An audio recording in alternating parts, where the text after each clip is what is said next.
Assalamualaikum warahmatullahi wabarakatuh. Kami dari kelompok 7 akan membuat video tentang teks eksplanasi bintang jatuh.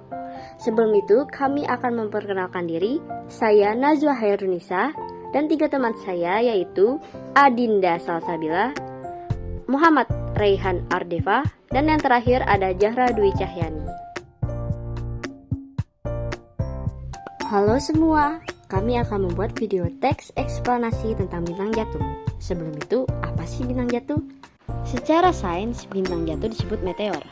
Meteor ini yang sampai ke permukaan bumi disebut meteorit. Meteor yang sangat terang disebut bola api. Ratusan juta meteor tampak di atmosfer setiap hari. Berat keseluruhannya bisa mencapai ribuan ton. Dan sekitar 100 ton partikel kecil yang ada di atmosfer jatuh ke bumi setiap hari. Dan sebagian besar terbakar tanpa meninggalkan jejak.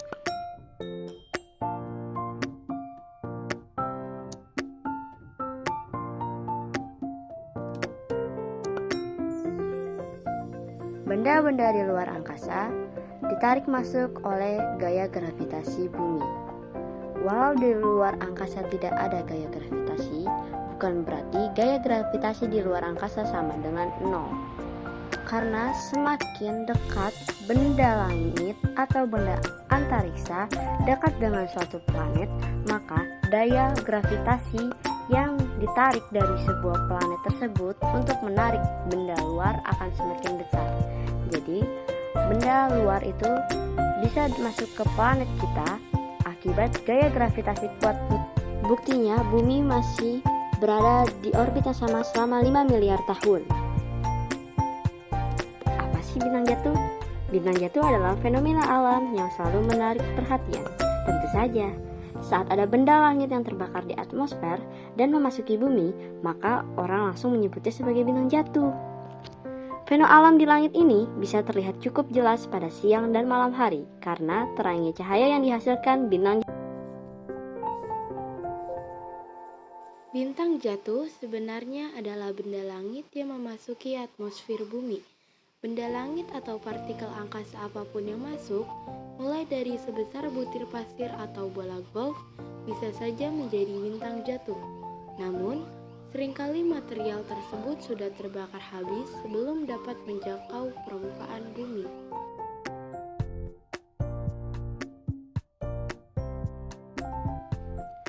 Bila benda langit tersebut berukuran cukup besar, maka ia dapat mempertahankan bentuknya sampai memasuki lapisan troposfer dan terlihat oleh mata.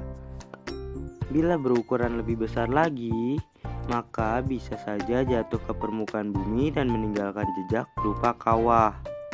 Walaupun sangat jarang terjadi, umumnya bintang jatuh sudah hancur sebelum mencapai tanah.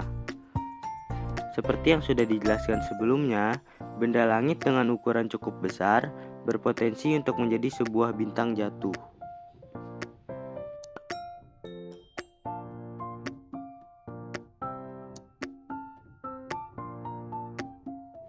Semua planet dan bintang akan terbang bebas di jagat raya ini, saling bertabrakan dan mungkin semuanya berakhir dengan cepat. Gravitasi bisa saja sangat kecil ukurannya, tapi tidak pernah hilang. Begitulah salah satu hukumnya.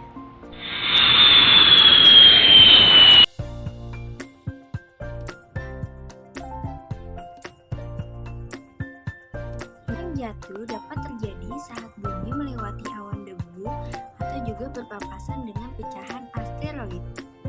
Cukup dekat hingga asteroid itu tertarik oleh gravitasi bumi.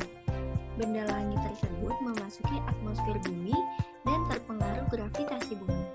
Selanjutnya, benda tersebut mulai bergesekan dengan lapisan atmosfer. Lapisan atmosfer merupakan pelindung bumi dari benda angkasa. Saat memasuki mesosfer, gerakan asteroid semakin kuat seiring dengan kecepatan yang bertambah. Suhu benda langit tersebut meningkat tajam. Semakin dekat dengan permukaan bumi, benda langit tersebut mulai terbakar dan sedikit demi sedikit menguap dan pecah. Akhirnya, benda langit terbakar habis, atau jika berukuran cukup besar, dapat sampai di permukaan bumi.